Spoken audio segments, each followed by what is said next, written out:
여러분 안녕하십니까. CJB 뉴스 매거진 7 시작합니다. 충북에서 처음으로 문을 연 상업용 수소 충전소가 채 한 달도 안 돼 잇따라 고장이 나면서 수소차 모시는 분들이 큰 불편을 겪고 있습니다. 더구나 외국 기술과 부품에 의존하고 있다 보니 신속한 수리도 어렵습니다. 구준회 기자입니다.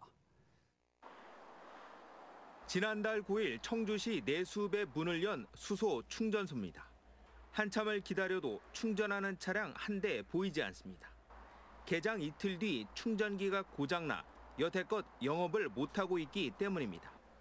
부품과 기술을 대부분 외국에 의존하다 보니 수리도 쉽지 않습니다. 몇 대 하다가 또 고장 나가지고 이 상태로 지금 지속되는 거예요, 지금. 외국에서 부품이 와야 된대. 앞서 지난달 3일 영업에 들어간 다른 충전소도 사정은 비슷합니다.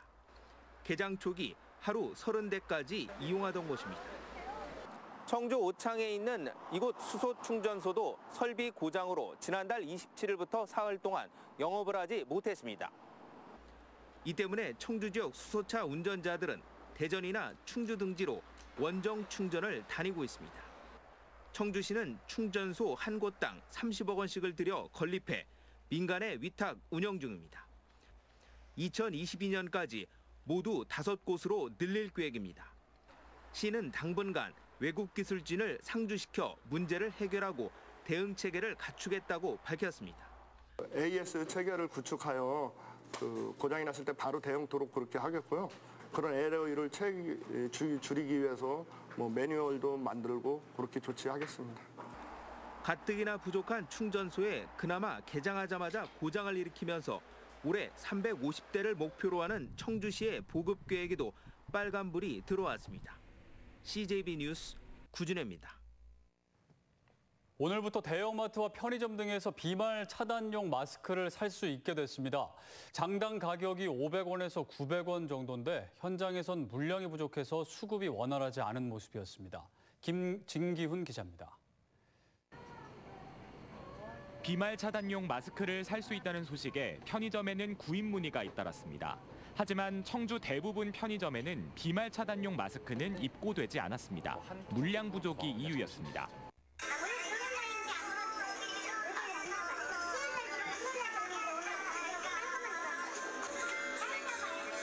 편의점 본사가 마스크를 전국 각 점포에 배분하다 보니 서울 등 수도권에 비해 상대적으로 수요가 적은 지역은 입고가 늦어지고 마스크가 들어와도 점포당 최대 15장 정도가 고작이라 마스크 구매는 여전히 쉽지 않을 거라는 목소리도 나옵니다. 4월 1일부터부터 이렇게 배포가 된다고 알고 있어요. 이제 여기까지 내려오려면 대형마트도 사정은 마찬가지. 청주 지역 대부분 대형마트가 비말 차단용 마스크 판매를 시작하지 못했고 그나마 판매를 시작한 이 마트도 판매 첫날 300여 장이 입고된 게 고작입니다. 수량 공급이 전국적으로 지금 나가다 보니까 조금 원활하지 못하고요. 향후 일주 후에는 어느 정도 물량 수급이 계속 괜찮을 것으로 예상돼서 원활하게 구매 가능할 것으로 예상합니다. 하루 종일 마스크를 찾아 헤맨 시민들은 판매처 확대를 환영하면서도 여전히 구입하기는 어려웠다는 반응입니다. 인터넷으로 구하기 엄청 힘들었는데 오늘 처음 대형마트에 이렇게 풀린다고 해서 왔거든요. 구하기 엄청 힘들었는데 이렇게 오프라인으로 구할 수 있어서 너무 좋고 좀 더 많이 여름이니까 좀 더 많이 풀렸으면 좋겠어요.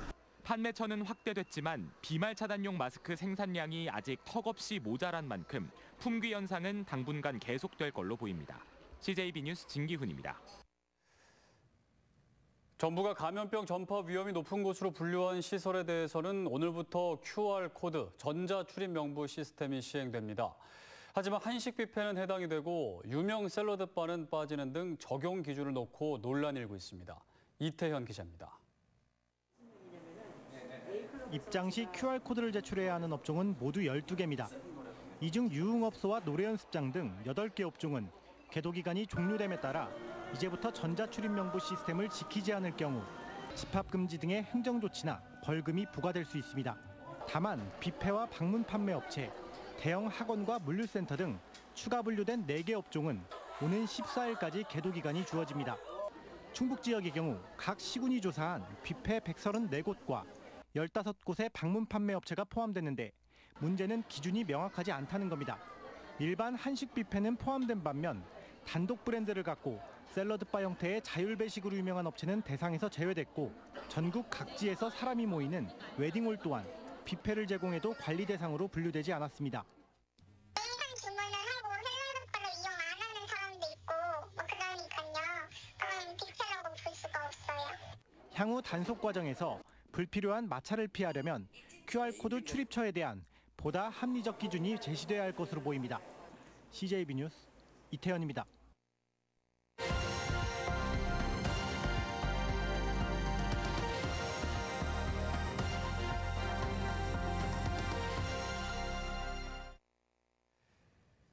낙동강 하구뚝 수문을 잠깐 여는데도 장어 등 사라졌던 생명들이 돌아온다는 보도 해드렸습니다. 이 때문에 상시적으로 열어서 바다와 강물이 만나야 한다는 논의가 활발한데요. 문제는 염분 피해를 막을 수 있는 방법을 찾는 것이 관건입니다. KNN 주진 기자입니다. 꼭꼭 닫혔던 낙동강 하구뚝이 33년 만에 열렸습니다. 10개 가운데 1개만을 열어 실험을 하고 있는 중입니다. 지난해 6월과 9월은 각각 1시간 내로 짧게 개방했습니다. 이번 3차 실험은 지난 4일 시작돼 다음 달 2일까지 진행됩니다. 문을 열어둔다고 해서 해수가 계속 유입되는 건 아니고 하천 수위보다 바다 조위가 높을 때 들어옵니다. 모두 12차례로 잡고 있고 하루 최대 3시간으로 진행하고 있습니다. 단 시시각각 수문의 개방 정도를 조정합니다. 상류 15km 지점 이후부터 있는 농업용수 양수장과 수돗물 취수장에 영향을 주지 않기 위해서입니다. 지금 수준에서는 취수원과 농업에 영향이 없도록 하면서 좀 기수 생태계도 복원할 수 있는 방향을 좀 모색하고 있는 과정이라고 보시면 됩니다. 현재까지 바닷물은 상류 10km 지점 이상은 올라가지 않았습니다. 염분 피해가 없었다는 것으로 지하수 관측 207개 지점도 변화가 없습니다. 여기에 바다와 강물이 만나는 기수 생태계의 복원 가능성도 확인됐습니다. 뱀장어와 점농어, 멸치 등이 되돌아온 겁니다. 수문 1개의 개방으로 기대 이상의 효과를 보이고 있는 겁니다. 하지만 제한적 실험에 따른 제한적 성과인 만큼 완전한 개방과 복원까지는 넘어야 할 산이 아직 많습니다. 농민들에게 불편함이 없는 양질의 물을 물건 매리 인근에서 바로 공급하는 안이 검토되고 있고 운하를 통해서 물을 공급해서 농업에 지장이 없도록 하는 안을 다각적으로 검토를 하고 있습니다. 완전 개방이 되면 시수장과 양수장, 일대 농지의 염분 피해는 얼마나 될지 환경부 등은 실험 결과를 토대로 의견 수렴을 거쳐 방안을 마련한다는 계획입니다. KNN 주진입니다. 아버지의 동거녀가 9살 초등생을 가방에 가두고 그 위에서 뛰고 또 열풍까지 불어넣어 살해했다는 사실이 드러나면서 충격받으신 분들 많으실 텐데요. 학대 아동을 가해자로부터 진작에 분리했더라면 또 분리 보호하는 시스템이 이미 만들어졌지만 제대로 지켜지지 않았습니다. 도대체 이유가 무엇이고 정말 대책이 없는 건지 TJB 최은호 기자가 지역의 아동학대 사례를 통해 심층 분석했습니다. 계모에 의해 여행 가방 안에서 7시간 갇혀 있다가 숨진 9살 애기군. 어린이날이던 지난 5월 5일에 다친 머리를 치료받기 위해 방문했던 병원에서 학대 징후를 포착하고 경찰과 아동보호 전문기관에 신고됐습니다. A군 사례처럼 지난 5년 동안 아동학대 의심 신고는 우리 지역에서 9,300여 건이 접수됐습니다. 이 중 전문기관의 조사 끝에 아동학대로 판단된 사례는 6,400여 건, 5년 사이 3배 가까이 늘었습니다. 6천여 명의 학대 아동은 대체 어떻게 관리됐을까? 분석 결과 가정에서 분리돼 보호를 받은 아동은 25%에 불과했고 나머지는 모두 집으로 돌려보내졌습니다. 학대받은 지역 내 아동 10명 중 8명 가까이가 다시 가정으로 돌아갔습니다. 원가정 보호라는 원칙 때문이기도 한데 이들이 쉴 쉼터도 절대적으로 부족한 것도 이유입니다. 피해 아동과의 관계는 부모가 78.6%, 친인척 4.7% 등 부모와 친인척이 80%를 넘었습니다. 특히 성학대의 경우 30%가 넘는 피해 아동이 분리돼 보호된 반면 신체나 정서학대 등은 상대적으로 분리 보호율이 낮았습니다. 신체학대나 정서학대 등에 관대한 사회관념이 작용한 것으로 분석되는 부분입니다. 집으로 돌아간 아이들 10명 중 1명은 천안 A군처럼 다시 학대를 받았고 학대 가해자의 94.4%가 부모였습니다. 전문가들은 부모에 의한 학대를 용인하는 사회 분위기를 쇄신하고 분리 보호를 적극적으로 적용해야 한다고 말합니다. 부모가 아이를 안전하게 보호하지 못한다면 친권 상실이나 제한을 통해서 아이를 분리를 해서 안전하게 저희는 보호해야 된다는 게 저희의 당연한 정책이라고 생각합니다. 문제는 분리보호를 위한 임시 생활시설이 절대적으로 부족하다는 건데 학대 아동들이 가정으로 돌아가는 또 다른 이유라는 지적도 있습니다. 학대 아동 쉼터는 대전과 충남 각각 4곳, 세종 1곳 등 모두 9곳에 불과합니다.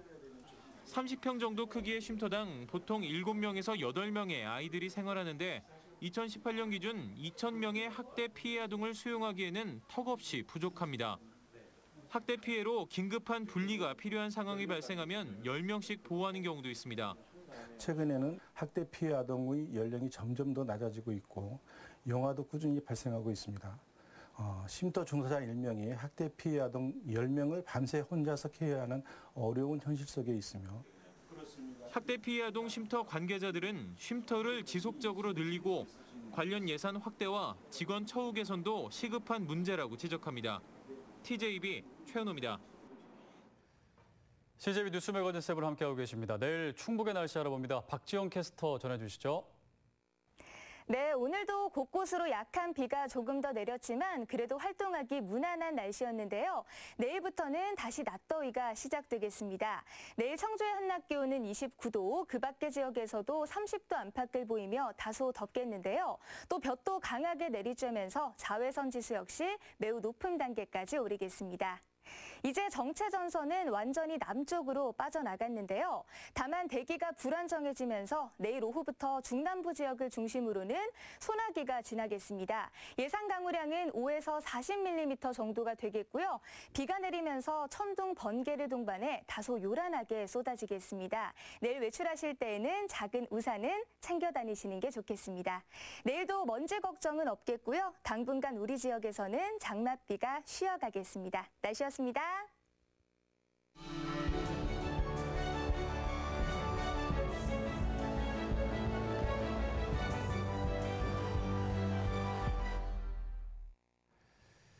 네, 오늘의 이슈와 화제 시간입니다. 최근 국민 정서를 따라가지 못하는 판결이 잇따르면서 법은 정말 정의의 편인가라는 생각을 하는 분들이 많으실 텐데요. 김한근 권오주 변호사와 관련해서 이야기 나눠보겠습니다. 어서 오십시오. 안녕하십니까. 네, 오늘 첫 번째 사례로 일단 서울역 폭행남 구속 기각인데요. 네, 그러니까 묻지마 폭행한 이 남성에 대한 구속이 기각된 그 일 때문에 지금 법원의 그런 결정 때문에 시민들이 현재 분노의 목소리를 내고 있는 상황인 것 같습니다. 2번이나 이제 구속을 기각한 건데요. 이런 상황을 좀 어떻게 보시나요?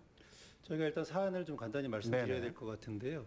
서울역 1층이죠. 1층에서 30대 남성이 30대 여성을 아무 이유 없이 폭행했고 그 결과 피해자는 얼굴에 광대뼈가 함몰되는 상해를 입은 사안입니다. 이 사안과 관련해서 경찰에서 영장을 2번 청구했는데 2번 다 기각이 된 사안이죠. 그래서 네. 첫 번째 보시면 첫 번째 같은 경우에는 긴급 체포가 위법하다는 사정으로서 기각을 했습니다. 그런데 이때 경찰이 주거지를 찾아가서 초인종을 누르고 전화를 했는데 안 받았죠. 그래서 네. 그러자 강제로 문을 열고 들어가서 긴급 체포 요건을 고지하고 긴급 체포한 사안입니다. 그런데 네. 법원에서 긴급 체포를 하기 위해서는 장기 3년 이상의 범죄라든가 증거인멸, 도주의료 이런 것도 있지만 이 긴급성이라는 게 반드시 인정돼야 되는 거예요. 네. 길거리를 가다가 어느 날 갑자기 피의자를 만났어요. 그럼 이 사람은 반드시 도망갈 우려가 있겠죠. 네. 그러니까 이런 것처럼 긴급성이 인정돼야 되는데 이 사안에서는 경찰에서 주거지나 연락처, 주소 이런 것들을 다 파악하고 있었고 피해자가 자기가 특정된 사실을 모르고 자고 있었기 때문에 이 담당 판사 입장에서는 적법 절차나 영장주의 원칙을 강조해서 긴급 체포 요건을 구비하지 못했다라고 해서 기각한 사안입니다. 그리고 네. 그 이후에 이제 경찰에서도 보강을 했죠. 그래서 그거 다시 청구했지만 이때는 법에서 인정하는 구속 사유가 인정되지 않는다. 형사소송법에서는 범죄 의심에 상당한 사유가 있고 주거 불명이나 증거 인멸, 도주 우려가 있으면 구속영장을 발부할 수 있습니다. 그런데 이 사안 같은 경우에는 똑같은 얘기가 또 나오죠. 보통 증거가 이 사안은 명확하게 거의 확보가 돼 있습니다. 네. 주거는 살고 있는 집을 알았으니까 일정하죠. 네. 근데 도주 우려 같은데 도주 우려 같은 경우 보통 자백하는 분들은 다 이렇게 다 인정을 해요. 그러고서 반성하고 성실히 조사해 받겠습니다라고 다 합니다. 그렇기 네. 때문에 도주 의뢰에 대한 평가가 있는데 이 부분도 일단 없다라고 본 것이고 일단 공분을 샀던 게 여성 혐오 범죄라는 그 부분이 있었어요. 근데 네. 그 부분과 관련해서도 살펴보니까 피의자가 평소에 조현병이라고 정신병이 알고 있었고 이에 따라서 우발적으로 한 거라고 평가를 해서 일단 영장은 기각했고 그 이후에 현재 그 피의자 같은 경우에는 입원 치료를 받고 있는 것으로는 알려져 있습니다. 그러니까 법의 요건으로 봤을 때는 기각을 하는 게 맞다 싶어서 이제 법원에서 기각을 한 건데 그 이제 묻지마 폭행을 한 어떻게 그 사람을 구속해서 수사하지 않을 수가 있느냐라고 해서 이제 시민들이 분노하고 있는 것 같습니다. 근데 저희가 네. 그렇습니다. 묻지마 폭행이라고 하지만 결과적으로 저희가 판사가 법을 판단하거나 할 때는 네. 재형법정주의라든가 영장주의 원칙 같은 경우를 함부로 확대하거나 쉽게 넓혀서 해석하기는 쉽지 않아요. 네. 그래서 그 행위의 형태와 내용을 보고서 판단한 것이기 때문에 1차적으로 뭐 긴급체포의 상태나 이런 것들은 사실상은 그런 거죠. 이 사람이 이 가해자가 자기가 범죄자로 특정된 거를 알았다면 아마도 달랐을 거예요. 미리 알고 있었다면 도주 우려나 준비를 하고 있었을 가능성이 네. 높아요. 근데 전혀 모르고 있었다면 반대로 입장에서 살펴보면 경찰 입장에서는 준비를 해서 영장을 받을 시간도 충분했다. 원래 체포하려면 체포영장이 있어야 되는 원칙이 거잖아요. 그것이죠. 네. 네. 그런 예외적인 요건을 조금 더 강하게 해석하는 것이 법원 입장에서는 좀 더 타당하지 않나 이렇게 봅니다. 자, 현재 이제 노인이나 여성 같은 사회적 약자에게 이런 묻지마 폭력을 행사하면 원칙적으로 구속해서 수사를 해야 한다. 뭐 이런 얘기도 나오더라고요. 저희가 이 네. 범죄의 특징이 있어요. 보면 가해자하고 피해자가 사실은 원인 관계가 없다는 거죠. 다른 범죄처럼. 네. 그리고 가해자 같은 경우에는 일회성이 아니라 이걸 반복적으로 좀 행사할 가능성이 높아요. 사실은 성향에서 나오기 때문에. 네. 그다음에 피해자 같은 경우는 내가 원인 관계에서 한 대 폭행을 당했을 때보다 훨씬 더 정신적 충격이 크겠죠. 그래서 피해자한테 야기할 수 있는 충격도 좀 크다는 특징이 있습니다. 그래서 저희가 그렇기 때문에 사실 영장을 구속을 해야 되는 거 아닌가라는 의견이 많이 나오는데 네. 지금 서울역 사건에 있어서 저희들이 보면 사실은 추가적으로 당시에는 몰랐기 때문에 이렇게 나온 건데 추가 조사를 해보니까 6번 정도 더 묻지마 폭행을 한 사실이 발견이 됐어요. 이제 그 부분도 인정이 됐는데 만약에 처음에 영장, 두 번째 영장 청구할 때 그 사실까지 밝혀졌다면 좀 달라졌을 수도 있다고 보입니다. 그래서 일반인들이 보기에는 이 어린이나 노인 대상으로는 특히 더 무조건 구속을 한 다음에 해야 되는가라는 거 아닌 여론이 좀 형성이 되는 것이죠. 네. 그 이제 이번에 체포할 때 체포영장을 받지 않고 그냥 긴급 체포를 한 것을 법원은 그것이 이제 헌법에 위배된다고 해서 기각을 한 거잖아요. 네, 네, 그렇습니다. 근데 이제 사실 체포할 때 체포영장이 있어야 되는 건 맞는데 경찰도 다 알 텐데 영장 없이 체포를 했던 건 경찰이 긴급 체포 요건이 된다고 생각을 해서 사실 체포했을 수 있었을 텐데 법원이랑은 좀 생각이 달랐나 봐요. 사실 그 판단이 모두 동일하다고 하면 저희가 법원의 영장 심사라는 게 필요가 없겠죠. 그렇죠, 그렇죠. 네, 그렇죠. 당연히 영장이라고 하는 것이 또 한 차례의 어떤 국민들의 인권을 구속할 수 있는 그런 아주 강력한 조치이기 때문에 법원의 심사를 받게 하는 거고 그에 따른 심사의 조건은 뭐 앞서 우리 김 변호사님께서 말씀하셨던 것처럼 엄격할 수밖에 없는 게 사실 현실이고요. 또 우리 그 헌법 역사상 우리 근대 근현대사를 봤을 때는 특히나 이에 대한 남용의 위험성이 매우 높기 때문에 이에 대해서 법원이 엄격만을 무조건적으로 비판적으로 바라보기에는 조금 어려움이 있다 이렇게 볼 수 있습니다. 네, 변호사님은 이번에 법원의 구속기각 결정 이제 분노하는 시민들도 있지만 어떻게 좀 보십니까? 제가 계속 말씀드렸는데 네네. 그러니까 사안에 따라 평가를 해야 되고 특히 헌법에 정해진 원칙들을 함부로 넓게 해석하거나 예외를 인정하기는 쉽지 않습니다. 왜냐하면 인권의 문제가 있기 때문에 만약에 누구나 쉽게 구속이 된다. 불구속 재판의 원칙이기도 하고요. 그래서 누구나 쉽게 구속이 될 가능성이 있다 그러면 이게 네. 자의적으로 행사됐을 때 오는 나중에 충격파가 너무 커요. 그래서 이렇게 하나하나 건을 봤을 때 저희들이 분노할 수밖에 없죠. 당연히. 왜냐하면 길 가다가 한 대 맞았다고 생각해 보십시오. 그랬는데 뼈가 부러졌어. 상해가 나왔어요. 골절이 됐어요. 뼈가 부러져 좀 말은 그렇지만 골절이 됐어요. 그러면 수개월간 있고 이 사람은 아주 정신적 트라우마 때문에 평생을 시달릴 가능성이 있어요. 정신적 충격으로 인해서. 네. 그러다 보니 나오는 것이긴 하지만 평가를 할 때는 그 원칙을 정확하게 지켜서 평가를 좀 해야 된다고 봅니다. 그리고 사실은 처음에 영장 기각될 때 그 이제 판결문을 읽어보면 주거의 평온과 관련해서 이제 뭐 성체라는 표현이 있고 이랬어요. 그러다 네. 보니까 일반인들 입장에서는 그런 표현 하나하나에 좀 너무 집중을 하게 되신다 이거예요. 위에서 있는 요건을 봐야 되는 것인데 사실은 긴급성에 대한 요건이 부과가 안 됐던 것이지 안에서 뭐 이제 주거의 평온이나 이런 것들은 부가적으로 그 긴급성과 관련돼서 판단됐다 이렇게 이해하면 될 것 같습니다. 네. 자, 오늘 이제 시민들의 공분을 산 그 판례, 법원의 결정에 대해 살펴보고 있는데 두 번째 사례는 1인 여성 가구들을 좀 두려움에 떨게 한 사건이었죠. 신림동 원룸 성폭행 미수 CCTV 사건이었습니다. 이 CCTV를 뉴스에서 보도하는 걸 보신 분들 기억하실 텐데요. 이 가해 남성이 대법원 징역 1년의 실형을 받았습니다. 네. 그런데 주거 침입 혐의는 인정이 됐는데 강간과 강제추행 혐의는 인정이 안 됐어요. 무죄가 됐다는 거죠. 네, 이거 어떻게 보세요? 우선 사건 아마 여러분들 다 기억하실 겁니다. 네. 이 남성이 여성을 따라가서 새벽에 따라가서 그 혼자 살고 있는 원룸을 따라간 다음에 문을 열려고 하다가 문이 다행히 이제 닫힌 상태에서 두드리고 이 상태에서 이제 체포가 된 상황이거든요. 근데 이 상태에서 검찰은 주거침입 강간 또는 주거침입 강제추행으로 이 성폭범죄 특별법 위반으로 기소를 했는데 이에 대해서는 주거침입만 인정이 된 사건입니다. 네. 그런데 이 대법원에서까지 이렇게 판단된 가장 큰 이유가 강간이나 강제추행이 실행의 착수가 인정되지 않는다라는 거거든요. 실행의 착수가 뭐냐면 결국은 그 범죄를 하겠다 또는 범죄를 하는 것을 로 누구나 판단할 수 있는 그 행위의 시작이 없었다. 네. 이렇게 본 것입니다. 이 부분에 대한 법원의 판단에 대해서는 일반인들은 누가 봐도 정말 그 찰나의 문만 닫히지 않았다면 사고가 나지 않았겠느냐라고 하는 생각으로 이것이 좀 너무 가해자 편이 아니냐 이렇게 생각할 수는 있는데 엄격히 아까 말씀드린 대로 형법은 죄형법정주의라고 해서 엄격하게 법을 집행할 수밖에 없고 심사를 엄격하게 할 수밖에 없습니다. 엄연히 본다면 실행의 착수가 인정되지 않는 건 정당한 판단이었다 이렇게 생각이 됩니다.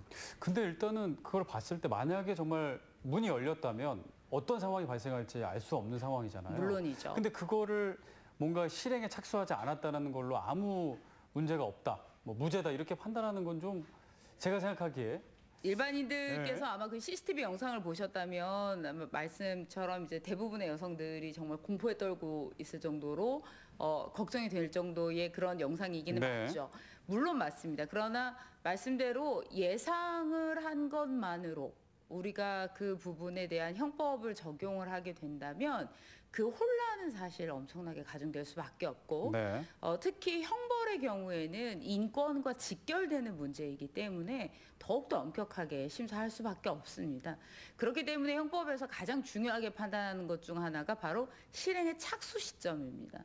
이 실행의 착수 시점에 대해서 엄격히 판단을 하고 그 지점에 대해서 이것을 임의로 확대를 하게 된다면 그 내심의 의사만으로도 유죄를 선고할 네. 수 있기 때문에 이것은 굉장히 위험할 수도 있는 판단입니다. 그렇군요. 저희가 그 부분 말씀을 드리면 네. 이 폭행협박은 뭐 죄에 따라 다 정도가 다르겠죠. 근데 강간죄 같은 경우에는 항거가 불가능하거나 적어도 이제 어려운 정도에 이르러야 되는 정도의 요건을 요구하고 있어요. 법에서는, 법원에서는. 그래서 과거 사례를 살펴보면 사실은 남성이 강간의 의사를 명백히 하고 문을 부술 듯이 발로 찹니다. 네. 그리고 여성이 도망가서 베란다에 앉았는데 이 남성이 또 창문을 통해 침입을 시도해요. 이런 네. 경우에는 강간죄 실행의 착수를 외형적으로 보였다고 해서 폭행을 인정한 경우가 있습니다. 인정한 경우가 네네네. 있군요. 예외적인 것이죠. 근데 네. 이 사안 같은 경우에는 뭐 크게 뭘 하거나 그런 게 없이 이 사람이 문을 좀 만지고 비밀번호를 확인하려는 행위 정도를 했기 때문에 이걸 가지고 물론 목적은 무명해요. 그러다 보니까 이제 뒤에 나오지 주거침입죄로도 아주 형을 높게 이례적으로 네. 선고하게 되는데 이 사람이 가진 목적은 분명하지만 우리가 처벌을 하기 위해서는 합리적 의심이 없는 정도로 다 해야 되는데 이 친구가 변명하잖아요. 바로 가서 연락처라도 좀 받으려고 했다. 연락처만 그렇게. 받으려고 했다. 그렇죠. 근데 누가 봐도 거짓말이라는 건 알아요. 공색하죠. 하지만 우리가 형사처벌을 하기 위해서는 권 변호사께서 말씀하신 것처럼 명백한 증거나 입증을 해야 되는데 실행의 착수와 관련해서 너무 우리가 어떤 감정에 따라서 폭넓게만 해석할 수는 없다. 그렇다면 다른 사안에서도 무조건 이게 확대되기 때문에. 네. 그러니까 어쨌든 이해는 가는데 이런 얘기는 어쨌든 계속 나오는 것 같아요. 뭔가 잘못을 했는데 어떻게 판결이 이렇게 적게 나올 수 있지 이런 얘기가 계속 지금 나오고 있잖아요. 국민의 그걸 법감정이라는 얘기를 많이 그렇죠. 하는데 그런 판결과 계속 괴리가 생기는 이유는 뭘까요? 저는 사실 이 부분과 관련돼서는 이 괴리가 언론이 만들어내는 일종의 약간의 공포라는 생각은 좀 사실 듭니다. 사실 주거 침입으로 실형 1년이 나온다는 건 결코 적은 형은 아니거든요. 실형 1년이 나왔다는 것 자체가 특히 전과가 다수 있거나 하지 않은 상태에서 실형 1년이 바로 나왔다는 것 자체가 그 행위 자체에 대한 무거운 처벌을 법원 나름의 기준으로는 충분히 한 겁니다. 그리고 많은 국민들이 그런 이야기들을 많이 그동안 해왔죠. 법원이 임의적으로 자의적으로 판단을 너무 한다. 그렇기 때문에 양형의 기준이 있어야 한다라고 해서 사실 굉장히 계속 노력을 해서 양형기준표도 만들어졌고요. 물론 양형기준표가 그대로 법처럼 정해지는 것은 아닙니다만 나름의 기준과 원칙대로 더 정해져서 그대로 판결이 되고 있는 거거든요. 그런데 이것을 계속적으로 후속적으로 알아보니 이렇더라. 후속적으로 알아보니 이런 사건도 있더라라는 기사들이 계속되면 거봐. 그럼에도 불구하고 왜 그 당시에 법원은 이렇게 판단하지 않았을까? 이렇게 이야기되는 거죠. 이 서울역 폭행 사건도 마찬가지로 6건이나 추가 범행이 있었다는 사실에 대해서는 영장이 기각되는, 영장을 판단하는 그 순간에는 알지 못했던 거죠. 결국 경찰이나 수사기관에서 충분히 그만큼 좀 더 노력을 해야만 하는 것이고, 이것이 한 건 한 건을 볼 때는 불안할 수 있겠지만 어떻게 보면 우리 모두의 인권을 지키는 보루다라고 생각하셔야 되는 게 아닌가 싶습니다. 네, 말씀 여기까지 듣겠습니다. 김한근 권호주 변호사였습니다. 감사합니다. 네, 자 오늘 CJB 뉴스 매거진 7 1부를 마치고 잠시 후 2부로 이어집니다.